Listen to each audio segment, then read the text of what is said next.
Hey everybody, Seth V here for the Knife Center, and today is new knife time. Let's take a look at the coolest new knives that just hit our shelves.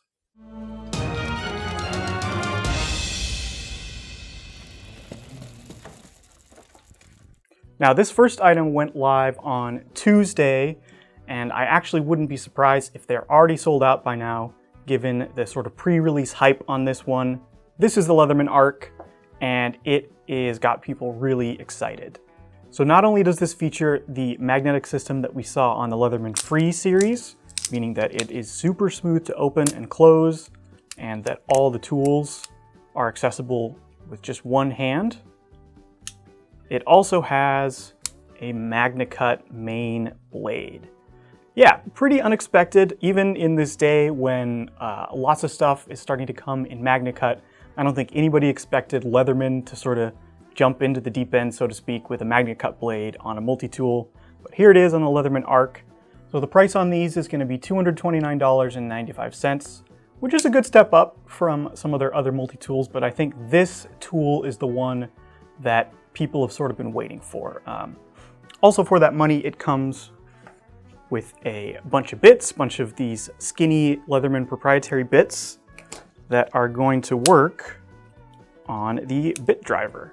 So just like on the Leatherman Wave, it's got that bit driver there, so you can modify your carry and your tool for whatever bits you're likely to encounter. Of course, all the tools are locking, so in order to put this away, I need to lift up this little bar here, push it closed. We've kind of got the Wave tool set overall. We've got the main file here, both diamond and woodcut side. We've got bottle opener and main screwdriver there. We've got the micro driver, as you can see here. Little tiny screwdriver, both Phillips and standard. This thing has come in handy for me all the time, so I'm really glad to see that there. And there's also a reamer. I think not technically an awl, given that this doesn't have a hole anymore, but it does have that single-sided edge to start some holes or poke and prod at something. Also on this, we've got nice pair of scissors. A pretty decent size, definitely a step up from some of Leatherman's other scissors. I think this is the same part that's on the free tools. So if you're familiar with those scissors, that's what you get here. On the other side, we've got a wood saw, nice, short, but real wood saw that's actually tapered, so it'll get some good cutting done, and a can opener. Always nice to have if you're in the wilderness, I guess, but it seems a little old-fashioned now, if you ask me. It's basically a beefed up and much more premium feeling version of the Wave, so you've got all the same functionality. It just is that much easier to work with. And one other feature that I think is pretty cool, maybe a little tip of the hat of Leatherman acknowledging something that people were definitely already doing with their multi-tools, but this surface here, they say, is plenty tough enough to be used as a hammer. So you can just go ahead and hammer right on your pivots there, smash something into place, tweak, prod, and get it done with this. So the Leatherman ARC. People are excited about it. Hopefully there's still some in stock. Check it out at the links in the description. Next up is another limited edition Michael Walker design from CRKT. This is the Fortuitous. It comes in two versions. There's this one with damascene steel, I believe this is the rose pattern, and there's a MagnaCut version as well.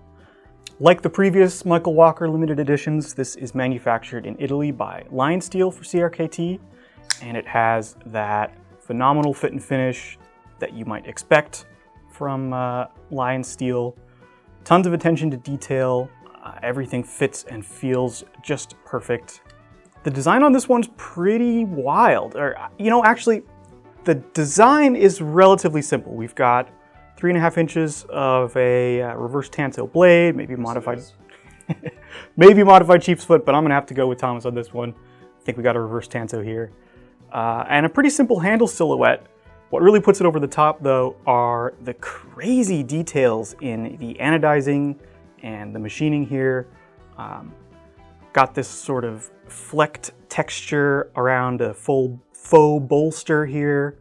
you know, a huge LionSteel pivot, and then this really cool anodizing, reminds me of, I don't know, microchips or tennis courts or Frank Lloyd Wright or something. It's definitely a lot going on, but it's still pretty cohesive. The colors are really bright, and it's going to be a great worker too. Plenty of space on the handle for even larger hands than mine.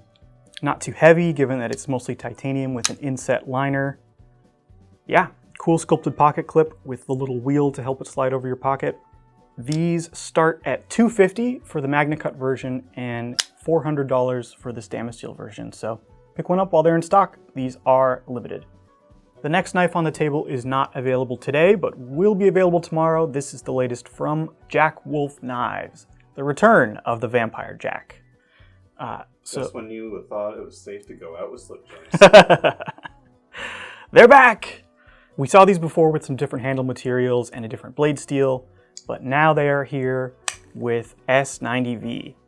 Yeah, S90V is not a new stainless steel, but it's still one of my personal favorites. You just get really, really noticeable, aggressive edge retention, stainlessness so much that you're not gonna have to worry about it rusting, and enough toughness to support a very thin, fully hollow ground blade such as this. It's not gonna be as tough as something like MagnaCut, but also this is a slip joint, so it's not gonna need to be as tough. This is definitely one of the most stylish Jack Wolf knives. It's based on a coffin jack, but with some rather exaggerated lines here to really bring out the vampiric nature of it. Just a surprisingly comfortable design, actually. Those peaks in the handle are not all that sharp, and they sort of fit where you're gonna have a swell in the handle for your palm anyway. So it doesn't feel strange at all in the hand. It definitely works. That spear point blade, the tip is right where you want it to be. And closed up also results in a pretty nice trim little silhouette there. This is not a super small slip joint necessarily. Got a full 3 inches of blade. It's about 4 inches closed. And with the titanium frame here, it's definitely got a solid feel to it. Super precise. I mean, you know Jack Wolf's, they snap with authority. Perfectly flush back spring in the closed and the half and the open position. I mean, all the details were really poured over with this. And yeah, glad to see it back. This is your second chance to grab this design. This is Nebula Fat Carbon on this one I'm holding, but we've also got it with jigged titanium, plain titanium, all black coated. There's a couple other sort of exotic carbon fiber variants. So they're on the site now. You can check out what's available, but they won't be live until tomorrow. Should go pretty quick. Check out that packaging though. Oh yeah. Every Jack Wolf release has unique packaging, and here we have the Vampire Jack. Super cool. I wonder if they're using a new artist. This one seems to have a lot more detail. We've still got the Jack Wolf guy. Just going through his emo phase. Yeah. Feeling a little edgy perhaps, but... Ah, it's a knife. Jokes for days. Just today. As long as they're edgy. These are on the site right now, but they will not be available till tomorrow. And should go pretty quick. So if you've got a favorite, check it out and look for the social media post as soon as they're available. Okay, we've got a bunch of new stuff from Victorinox to talk about. And I use the word stuff because this release has a lot more than just knives. But let's talk about the knives first. So this is the 2023 Winter Magic knife. They've done this for just a couple years now, but this is this year's version. The Cadet, as you know, got a main blade. It's got a file and can and bottle openers. This one has Allox scales with a really cool multi-textured, multicolored, and kind of milled pattern going on. Definitely a mountain scene. We've got some sunset refractions happening maybe. I'm not sure. You could be a little imaginative with it, but cool gradient happening. Aluminum, it's brushed up here, kind of crinkled down here. In person, there's a lot going on. This is a pretty fun to look at little knife here. And the Cadet is a classic. It is a lot of people's favorite Swiss Army knife. Just gives you so much in such little amount of space. I mean, look how thin that is. Just 2 layers. And the Winter Magic all come with this cool little fob, polished Swiss Alp thing going on maybe.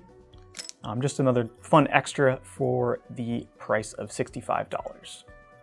Victorinox is also launching a new series of knives they're calling Live to Explore, all based around kind of the look and feel of different destinations so far. They've got New York, Sydney, and Paris.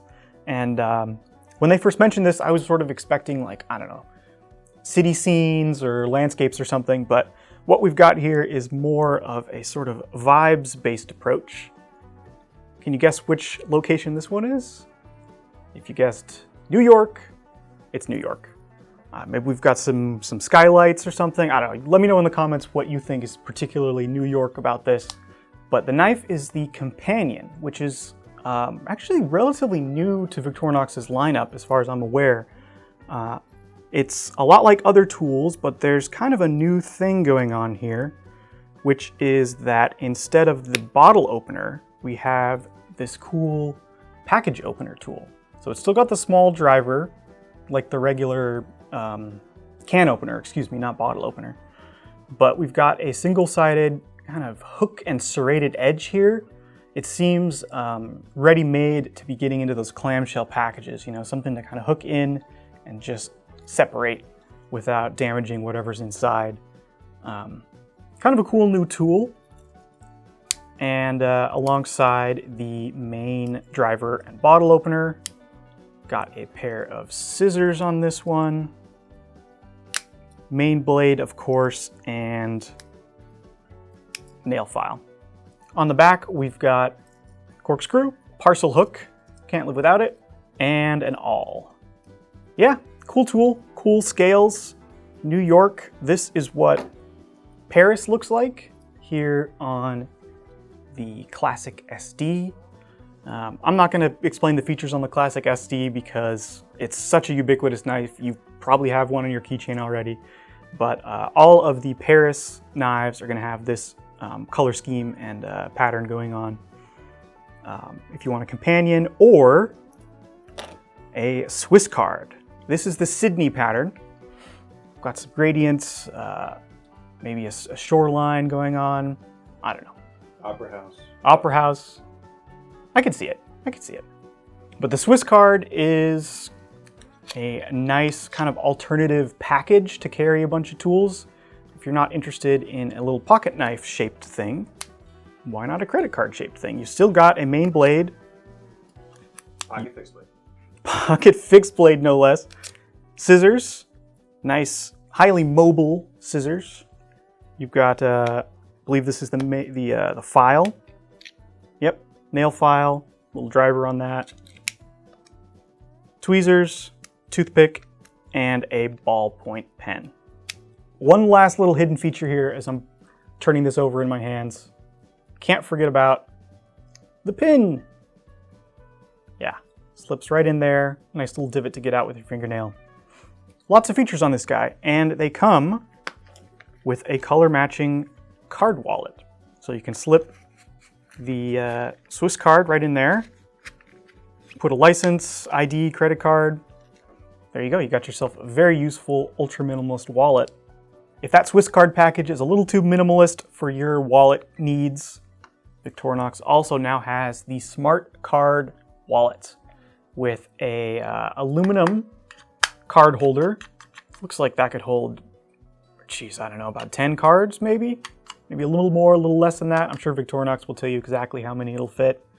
We've got the elastic band for holding folded cash, as well as holding the whole thing together, because basically, you've still got all that SwissCard functionality, just in a different shape, meant to mount to that card holder there. I won't go over the features again, main blade, scissors, etc. It's that same card wallet set. In order to get to your cards, you just flip this lever and the cards will rise up out of the card holder, letting you get what you need out of here. And the whole package is nice and slim, definitely slimmer than a bifold. These come in at $100, and if you're looking for, if you want to try that modern style of wallet, see how much pocket space you can save, check this guy out. Excluding the blade in the SwissCards, this next knife is the first fixed blade on the table, and it is from Knafs, called the Lulu. Now David, who you may have guessed is at Blade Show West, which is why I'm here on camera, talked to Ben Peterson about this design while he was there. Check that video out if you haven't seen it already. Some cool insight into the thinking behind this guy, but it's kind of what you would expect from Ben Peterson. It's a very simple, extremely usable little fixed blade. Not too big, definitely not going to get in your way. It's going to be easy to carry. But this is their first 100% USA made product. The OEM is White River Knives, who do exceptional work, and even down so much as to the box and the sticker and the paperwork, all USA made, everything that comes with this knife. Very cool project. And it has Magna Cut steel. This version is DLC coated, no, PVD coated. So you can't appreciate the raw finish on the other version. Magna Cut being a USA made alloy, fits right into the theme here. Also being tough and very stain resistant, it makes sense for a little Scandi ground knife like this. Although I keep saying little, but it's not all that little. I mean, the blade is just under 3 inches, but the handle is pretty substantial. Got some nice meat to it there, with a decent taper towards the ricasso, which makes it very comfortable to, kind of twist and pinch this knife in your hands. If you're going to be doing the chest lever grip, feels super capable. Just a pinch grip for some carving detail, trying to get into something, very natural. But it still has enough meat to really support the full fisted grip too. A simple design that nonetheless kind of rises to the occasion of whatever you're doing it in. Always fun to see that about Ben's designs, and this one is no exception. Being made by White River, the quality is exceptional. The jimping is super precisely cut. The Scandi grind is perfectly symmetrical. Pretty aggressively thin, as all Scandi grinds are at the actual edge, which is why this has a tiny, tiny little micro bevel just to help keep that toughness up. But I wouldn't even, it's not going to get in your way of carving or anything. It's definitely a true Scandi grind in spirit. And the sheath it comes with is this snap-in Kydex. Got a belt clip that you can rotate for vertical or horizontal carry. Got enough retention to carry upside down too, so lots of options with this one. For the price point of $229.99, I think this is a great little option as a campsite companion, little carver, do-it-all fixed blade EDC, sweet little fixed blade, the Lulu. Very much in the same vein is the Willy from LionSteel. This little guy is definitely a little guy. Not so much in the blade department, which is 3.1 inches, measured, I think, from that guard there, but definitely in the handle. It is very clearly a 3-fingered handle, but does a pretty convincing job of feeling like a 4-fingered handle. Like, with all the mass and the way that's shaped there at the very end, it still gives your hand something to close around. So it feels like a much more substantial knife than it actually is, which is pretty cool for a small fixed blade. You want to be able to feel like you can use it hard, and I would not hesitate with this guy. M390 steel and a selection of handles. They are all one-piece handles milled out of a single chunk of material and then fitted and fastened to the tang of the blade. This one's carbon fiber. Beautiful to see a huge chunk of carbon fiber shaped like that, don't you think? It also comes in micarta, different micarta, G10, and a couple choices of wood as well. The price on these start at $159.95 for wood or micarta and $169 for the carbon fiber. They all come with a nice leather sheath. Looks like this. Got the belt loop here that really protects and holds the knife while it's in the sheath. So got this extra strap over the top.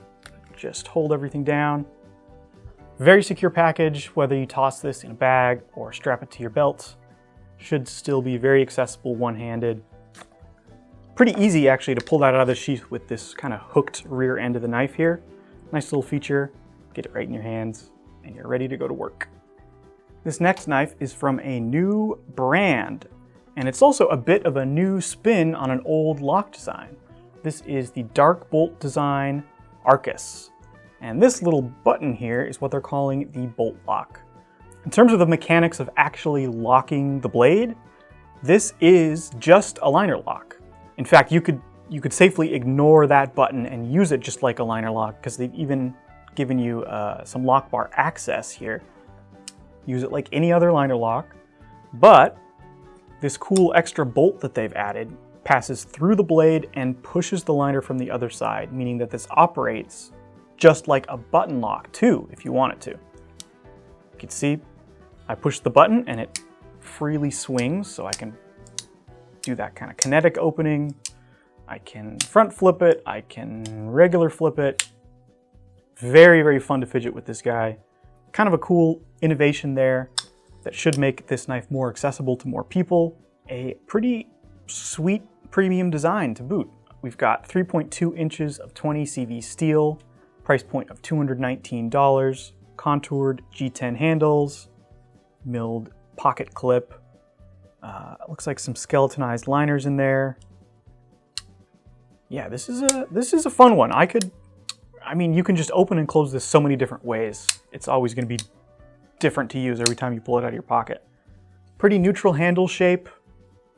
I would check yourself in a pinch grip occasionally. Make sure you're not pressing that button there, but that is the trade-off for having the button there in the first place.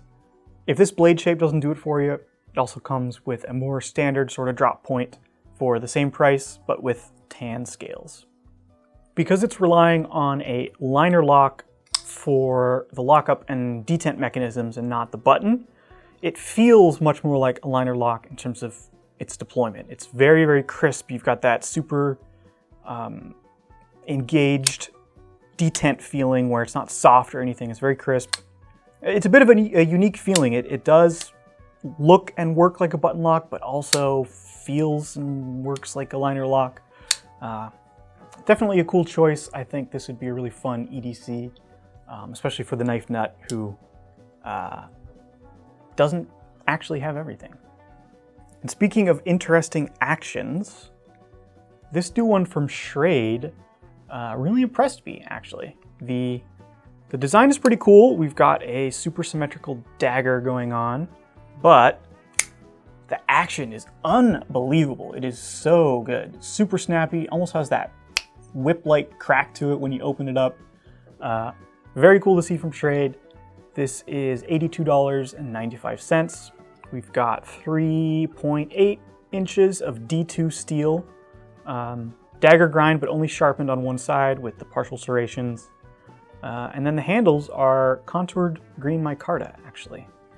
Kind of a cool military surplus look to this one. I dig it. Got the glass breaker on the rear. Definitely a unapologetically tactical knife, but with a pretty fast and impressive action to sort of back that up. Pretty good balance on this one too. A little handle heavy. The liners are not skeletonized, but cool option for a pocket dagger for sure. The next one on the table you have already seen before in our Blade Show West coverage, but they're here in the building. The 5 Max has landed with a thunderous sound because, yeah, for anyone who looked at the 4 Max and said, maybe if it was an inch bigger, here you go. That's what this is. It's a 5 Max. We got a 5-inch blade, S35 VN steel. How long is this handle? I'm gonna look that up. I gotta know. 7.1 inches. Yeah, check your pockets before you put this one in it. But if they can hang with the Espada, they're gonna have no problem with the 5 Max. You know, despite its ridiculous proportions, it's still a very usable knife. Like, it really is. Cold Steel really knows how to do these big designs and make them work. And I shouldn't laugh. It really does work. You've kind of got a whole extra grip position with the 5 Max as compared to the 4 Max. You can choke up for doing some carving, some push cuts. Feels pretty balanced in this grip, actually. You got your regular grip for just, you know, regular cuts, I guess. And now you have a whole other inch plus back here to really get back on for some chopping cuts. The triad lock is what you want in a big knife like this. It's got the raw strength and the ability to hold up over time to sort of shrug off the abuse that a giant knife like this is going to see. So yeah, you know, do some light chopping with it. Whack it with a stick. It should be fine. The 5 Max that's what it's there for. So with all black hardware, contoured G10 scales, and S35 VN blade, this comes in at $319.95.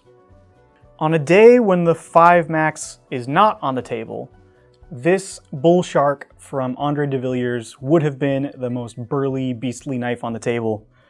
But today it had to share space with the 5 Max, really kind of making it look like a little guppy compared to this thing. But that just more shows you how big the 5 Max is, because this thing is nobody's idea of a small knife. We've got 4 inches of steel here. This one is an S35 VN, but we also have versions in stock with AUS 10. And I pulled this because I think it is the first ADV design with a crossbar lock. Nice ambidextrous operation. The flipper works pretty good, actually. You definitely have to be decisive with it, but the blade is so smooth and heavy that kind of once you get it going, it wants to keep going. You can also, of course, do the kinetic opening. Oh boy, I'm not as good at this as David is. There we go. And flick it open with that nice fuller in the blade as well. Cool compound grind on this one. I don't know whether to call it a drop point or a harpoon point, but you've got a flat grind here with a little more meat behind the edge for harder cuts, and then a higher flat grind for a little bit more slicing efficiency towards the tip. Nice ergonomics, very, very locked in. You know, that fist-filling grip keeps you guarded from moving forward and from moving back. So that feels very, very locked in and safe to me.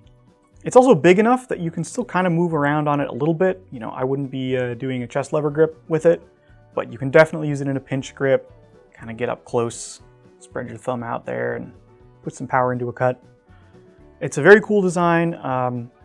We only ever get a few of these from ADV at a time, but if you like a big, over-the-top tactical folder, these are some of the most fun options on the market and pretty competitively priced at $289 for this version, and I think the AUS 10 versions are even more affordable. Really, the only complaint I can measure on this is that they gave us an ambidextrous lock, but not an ambidextrous pocket clip. So lefties are going to have to search for a different option or just live in the right-handed world they exist in already. Next up, speaking of surprisingly large folders, this is the Serge Panchenko Rager. Maybe the size of this folder isn't a surprise to anyone else, but it definitely was to me. I got the impression from pictures and even from reading the specs that this was going to be smaller, but it feels like a pretty big knife in hand. We got 3.8 inches of blade, N690 steel, and then a nice long titanium handle here. It feels even longer because of this generous finger choil on the blade, so you know, you've got plenty of space to work with here, and you can also choke up. Pretty unique design. Serge likes to play around with the rules of knife design. He's a very, you know, inventive knife maker, and I like how this really showcases that in a kind of a subtle way. I mean, it's not as wild as some of his other stuff, but the silhouette is pretty unique. The way that the blade is kind of deviated up quite a bit. You get a nice thumb ramp, which even though it looks quite exaggerated, it feels very natural given how long this handle is. Plenty of space to stretch out on, just kind of brace against the blade like that. And it's got a button lock, so it's also very fidget friendly. Flicks out great, drops closed, super smooth. Yeah, we only have a couple of these left, but the Rager is definitely worth checking out. And at $150 for full titanium, not too bad, not too bad. Next up is another fun one. This is the Chnops from Fox. Super simple, executive style flipper. Got just under 3 inches of blade. Yeah, 2.9 inches of blade. A steel I'm not super familiar with. This is from B-Cut steel. I don't even know if it's stainless or carbon. I really don't know anything about it, so let me know. I'd love to hear from anybody who's experienced this steel in the comments. Let us know how it performs. But here it is on this Fox folder. Price on this is $177.61. These come with aluminum or titanium scales, I believe. Got an ambidextrous top-mounted deep carry pocket clip. And the deployment on this is so clean. No jimping, no protuberance at all, really. Just this little tab here that's nonetheless very easy to use, I gotta say. From looking at it, I was worried I was gonna have a real hard time opening this thing, but the detent is such and the geometry works just right. You can either kind of push it slow and follow it through all the way open, or flip it open fast. It's really no harder than using any other front flipper I've used, honestly. And a tip of the hat to Fox for pulling that off without any jimping and with such a small little tab there too. Pretty cool, very classy, definitely fits with the theme of the subtle, sophisticated, executive style knife. I mean, this would not look out of place in a shirt pocket alongside a fancy pen. You know, it's just a nice look to it. If black and orange isn't your thing, they also come in all black. There's carbon fiber versions with Damascene steel, titanium, like I said. Bunch of cool options. You can spend as much as $516 on one of the fully tricked out versions, or like I said, this starts at just under $180. Next on the table from Fox is the Extreme Tactical Kukri. This pick might have been a little selfish because I'm sort of shopping for Kukris right now, and I wanted to see this new one from Fox. But it is an interesting take on the Kukri. We've got a multiple compound grind. Can we say that? Multiple compound? There's a multiple of grinds. There are multiple grinds on this knife. They're all flat grinds as far as I can feel, but they have different kind of geometries to them. We've got one through the recurved section, one through the belly, and then another grind at the tanto tip. Definitely a chunky tip. It seems to me like this is ground to kind of keep some of the mass up front and some of the mass behind and give you maximum cutting efficiency right in the sweet spot of the Kukri. Given the overall size and feel of this thing, it's not meant so much as a wood processing tool and more of an alternative to a tactical tomahawk. And in that role, I think it's actually a pretty cool choice. If you're looking for something to be just a wrecking blade, a tomahawk, something to pry and chop, smash, break with, this would be a cool choice. I mean, you get the natural kind of enhanced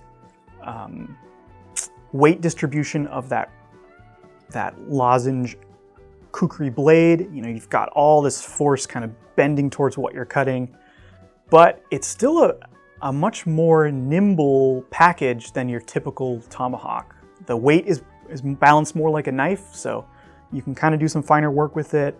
You can show a little finesse if you want to, but with the size of this thing, 9.25 inches of blade to be specific, it's definitely enough to really exert some leverage and some power when and where you need it. Blade steel on this is N690, a good, relatively tough choice for a tool that's going to see some impacts like this. And the price is $247.31. The sheath on this is this mini strapped affair. These are leg straps, so put that to your thigh and clip that on so it doesn't wobble about. And then this is your belt drop loop here with your nylon Kukri sheath. Kukri goes here. Finally, we get to a few new items from Mora. And this is the lightweight hand axe. I am no Mora historian, but I think this is Mora's first axe. Correct me if I'm wrong, please, but I can't remember seeing one before, and this is pretty sweet. You know, now if you're putting together a bushcraft kit, you can almost make it a whole Mora kit if you wanted to. You got your, your bushcraft knife covered for sure, and now a pretty handy little hatchet too. So the overall length is relatively short at just 12.75 inches from tip to tail, but because the handle is lightweight and the axe head is relatively thick, it has the balance of a small hatchet rather than like a tomahawk, as I was talking about before. You've got all the weight in the head, so it's gonna carry that through for sure. It's got almost nothing in the handle there, meaning it should chop with surprising power. You've also got this really, really wide hammer pommel on the back to pound in whatever needs driving. Nice precise grinds. These are made in Sweden alongside Mora's other knives. And the blade steel on this, another one I don't know much about. They're calling this boron carbon steel. I assume boron is an alloying element that they introduced to the steel. I don't know much more about it than that, but I trust that it's going to be tough. It's going to be great for the application. These come with a simple little leather beard. Just snaps over the edge like so. Ready to throw that in a pack, take it out to the woods. I can't neglect to mention the price, which is $51.95. Pretty competitive option, that's like competing with Estwings and some nice, not budget, but quality, affordable hatchets, and I think it's a compelling option. Last up is a small change to Mora's oldest knife, the number one. This is the quintessential Scandi ground bushcraft design, the platonic knife from which all other Mora knives come. We've got the red dyed birch handles, thin blade stock with the Scandi grind, carbon steel, giving that brushed finish. Beautiful knife, gonna do anything that a knife needs to do. Now, with a nicer sheath. It's still a molded plastic bit for the part that actually holds the knife, but the part that goes on your belt is now a nice thick piece of leather.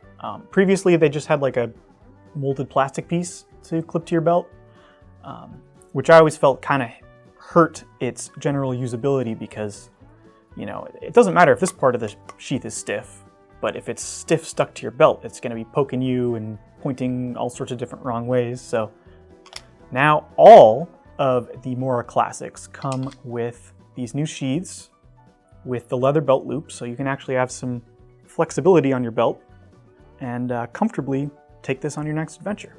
Pretty cool to see, and the price on these is, this one's $31.95. The number 2, the number 3, they're all gonna be a little more, a little less than that, but right around 35 bucks. Cool to see a nice quality of life update from Mora to some of their most classic knives. All right, that's all we have for this week. Thanks for sticking with me to the end. Make sure to check out our Blade Show West coverage. David's been posting a bunch of new videos on the channel from all the different brands he met with over there.